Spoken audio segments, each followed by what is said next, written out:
কালকে রাতে হচ্ছে জামাতে আমিরের এক্স অ্যাকাউন্ট থেকে একটা অত্যন্ত কুরুচিপূর্ণ পোস্ট করা হয়, যেখানে বলা হয় কর্মজীবী নারীরা নাকি বেশ্যা, এবং এরই প্রতিবাদে আজকে আমরা আসছি।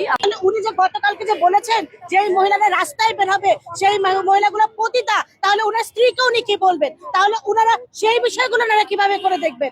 উনারা যা করতে যাচ্ছে বাংলাদেশে, এই বাংলাদেশ 54 বছর পরে, স্বাধীনতা 54 বছর পরে, কখনোই উনারা আর আমাদেরকে এরকম করে দাসত্ব বরণ করাতে পারবেন না। উনাদেরকে এই জন্য উনাদেরকে ক্ষমা চাইতে হবে, এবং বাংলাদেশের মানুষ উনাদেরকে দেখছে, উনাদেরকে বুঝছে উনারা কি করতে চাচ্ছে। আমাদের আজকের যে মিছিলটা ছিল, প্রতিবাদটা ছিল, বিশেষ করে এই মাত্র যে যে ঝাড়ু মারো প্রতিবাদটা আমাদের হলো, এটা মূলত হচ্ছে সেই সকল নারী বিদেশির ওপর যারা নাকি নারীদেরকে সম্মান করতে পারে না, যারা মেয়েদেরকে দমিয়ে রাখার চেষ্টা করে, মেয়েদেরকে তারা দাসী হিসেবে ঘরের মধ্যে বন্দি করে রাখতে চায়, তাদের বিরুদ্ধে। বিশেষ করে এই প্রতিবাদটা ছিল জামাতের সেই আমিরের বিরুদ্ধে, যেই আমির নাকি কর্মসংস্থান নারীদেরকে পতিতার সাথে তুলনা করে সেই নারীদেরকে পতিতা এবং বেশ্যা বলে সম্বোধন করেছে।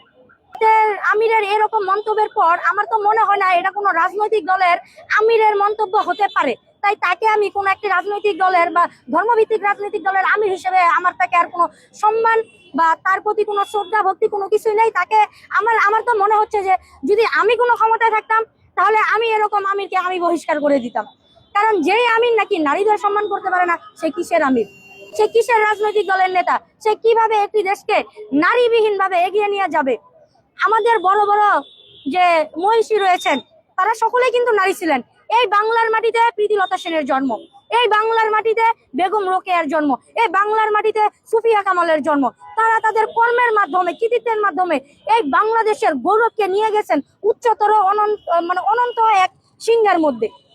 তো সেই জায়গার মধ্যে মেয়েদের মাধ্যমে আমরা আমাদের বাংলাদেশকে যতটা গৌরবময় উজ্জ্বল জায়গায় আমরা নিয়ে গেছি, এই আমিরের এই বক্তব্যের পরে এটা তো আমাদের বাঙালি হিসেবে আমাদের লজ্জার যে আমরা এমন একজন রাজনৈতিক দলকে আমাদের দেশে রাজনীতি করার সুযোগ দিয়েছি যারা এই মেয়েদেরকে অসম্মান করে, মেয়েদেরকে তারা দামিয়ে রাখতে চায়। জামাতে ইসলামীর যে নারী নির্যাতনের যে হিস্ট্রি, এটা হচ্ছে অনেক পুরনো। আমরা দেখেছি 1971 সালে পাকিস্তানিদের দোষর হিসেবে তারা কিভাবে আমাদের নারীদেরকে হত্যা করেছে, ধর্ষণ করেছে, এবং এর পরেও আমরা দেখেছি ঢাকা বিশ্ববিদ্যালয়ে নারীদের নিয়ে এর আগেও একটা কটু মন্তব্য করা হয়েছিল। এক জেলা জামাতের সেক্রেটারি উনি বলেছেন ঢাকা বিশ্ববিদ্যালয় হচ্ছে একটা বেশ্যাখানা, এবং এর পরেও আমরা তো এটা জানি, এটা তো একটা ওপেন সিক্রেট যে জামাতে ইসলামীর এবং শিবিরের যে বট বাহিনী, এরা যে অন্যান্য রাজনৈতিক অসাধারণ সব শিক্ষার্থীদেরকে হ্যারাস করে থাকে। বাংলাদেশের এমন কোনো সেক্টর নেই যে সেক্টরের নারীদেরকে নিয়ে জামাত এবং শিবির খারাপ মন্তব্য করে।